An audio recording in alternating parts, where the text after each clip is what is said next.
الحمد لله والصلاة والسلام على من لا نبي بعده. أما بعد، أحبتي في الله، أحبكم في الله. وولالكين عبد الغني حسن محمد oo maanta idin wada xadiis nabigeena calayhi salaatu wasalaam ka sugnaaday, kaasoo ka hadlaya fadliga ay leedahay dikriga. ma rabta inaad ogaato fadliga ay leedahay dikriga axaadiista ku soo aroortay inaad ogaato? ma tahay qof jecel dikriga alla subxaanahu wa tacaalaa inuu mar walbaale ku dadaalo? haddaba fadliga ay leedahay ayaan maanta kuu sheegayaa dikriga alla subxaanahu wa tacaalaa.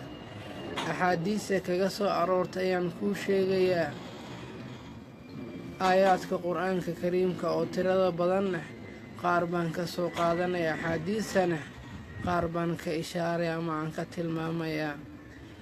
xadiis imaamu tirmidi sunankiisa uu ku soo saaray iyo imaamu ibni maajah sunankiisana uu ku soo saaray ayaa nebiga calayhi salaatu wasalaam waxa uu leeyahay, isagoo ka waramaya fadliga ay leedahay dikriga. saxaabada asoo la hadlaya waxa uu yidhi, alaa unabbi'ukum, war ma idiin sheegaa bikhayri acmaalikum, acmaashiina midda ugu khayrka badan ma idiin sheegaa? wa askaaha cinda maliikikum, boqoradiina agtoodana yacni uga tahirsan. wa arfacihaa fii darajaatikum, darajooyinkiinana midka ugu sarreeya ay tahay.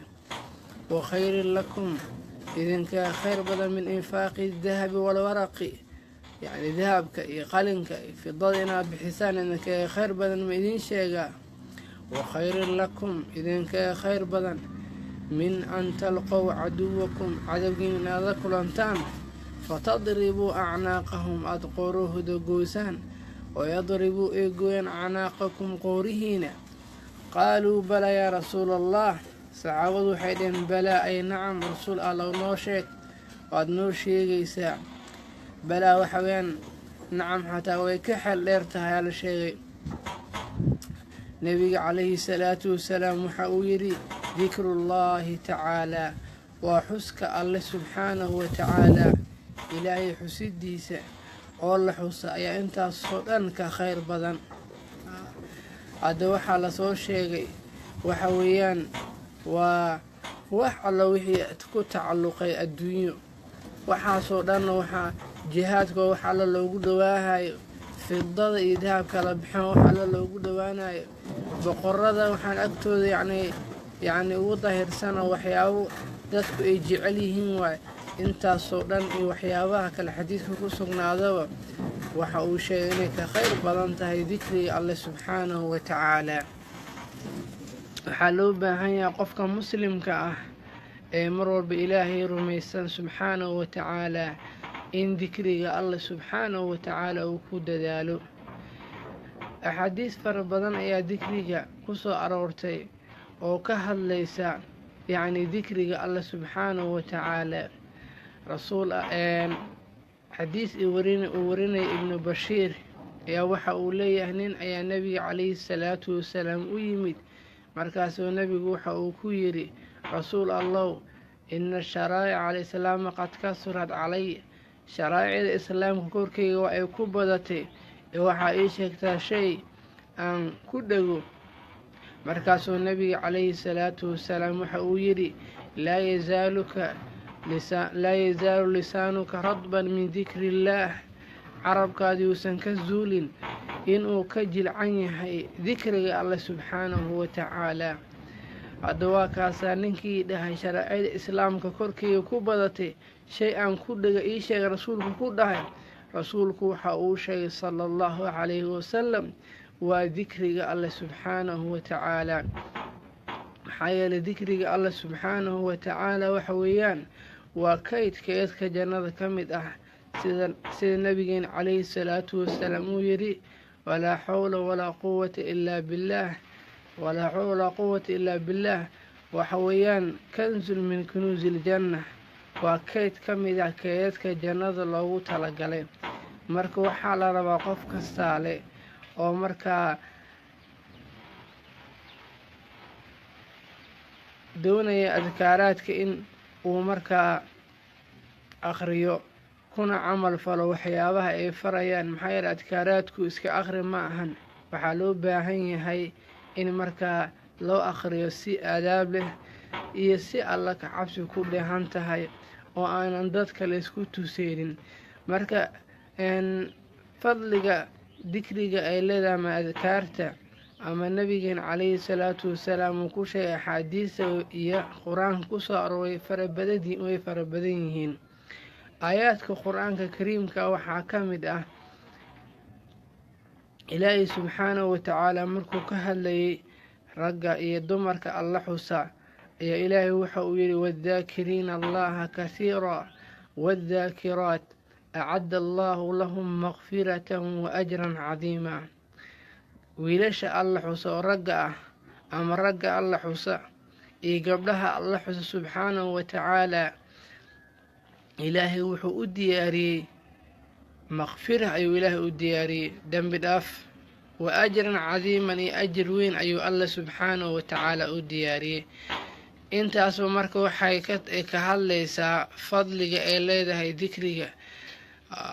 maxaa yeelay in dembi dhaaf lagu sameeyo, dembi dhaafkaas oo alla subxaanahu watacaala xaggiisa lagaga sameeyan allana u ballan qaaday waa weyn wax weyn. waa marka waxaa loo baahan yahay marka in dikrigaas loo ordo ama adkaaraaskaas loo ordo oo mar walbaale lagu dhego.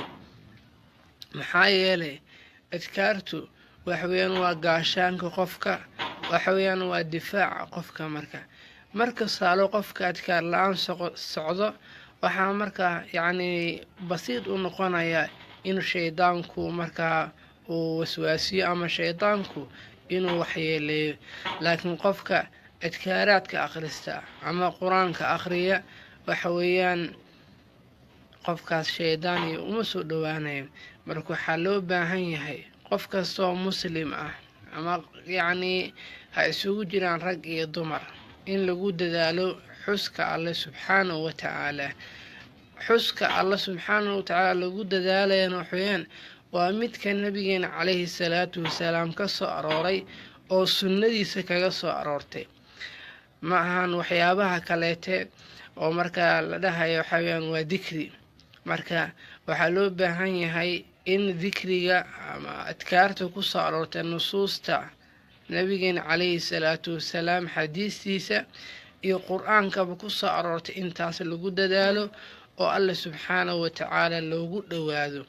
mar allo marka alla u dhowaataan alla subxaanahu watacaala asana waa kuu dhowaanayaa sida ilaahay subxaanahu watacaala uu yidhi wamaa taqaraba ilaya cabdin taqarabtu ilay addoon ma jira iisoo dhowaada ilaa waan usoo dhowaadaa. marka waxa weeyaan intaad alla haddaad ugu dhowaato diraac baac weeyaan marka adin lagugu soo dhowaana. marka waxaa loo baahan yahay in alla subxaanahu watacaala mar walba xaggiisa aan aadno, markasta aan noqono dad isfara adkaaraadka iyo xuska alle subxaanahu watacaala ku camal falkooda.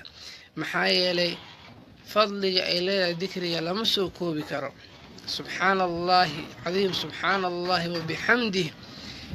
markuu nabiga calayhi salaatu wasalaam xadiiskii abuu hureyre uu warinayay uu dhahayay nabigeen calayhi salaatu subxaana allahi alcadiim subxaana allah wabixamdih waa alla subxaanahu watacaala labada uu jecel hooyaan.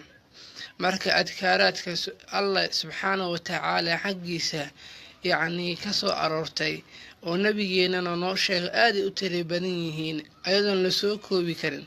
marka laakiin in qofka saale adkaaraadkaas inkastoo aadan soo koobi karin waxaa lagaaga baahan yahay in ka mida aad qabato intaas marka aad si fiican aad u xifdiso aadna ku camal fasho. wax yar oo qabsato oo ku camal fasho ayaa waxay kaaga fiican tahay wax badan oo aad barato oo aadan ku camal falin oo aadan tadbiiqinin ayaa kaaga khayr badan tahay.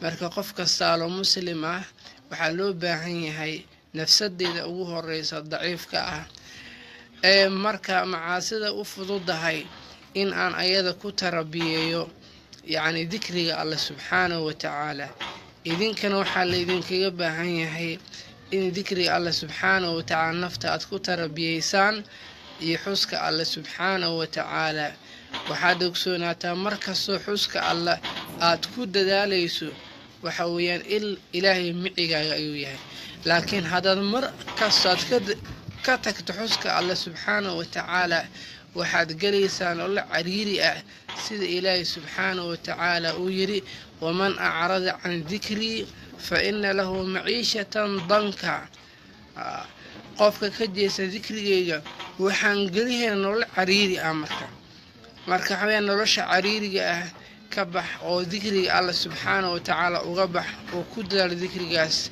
سي إلهي سبحانه وتعالى نولش هذا الله كو واسعيه والله كو فرفره هذا وبالله التوفيق وصلى اللهم وسلم على نبينا محمد.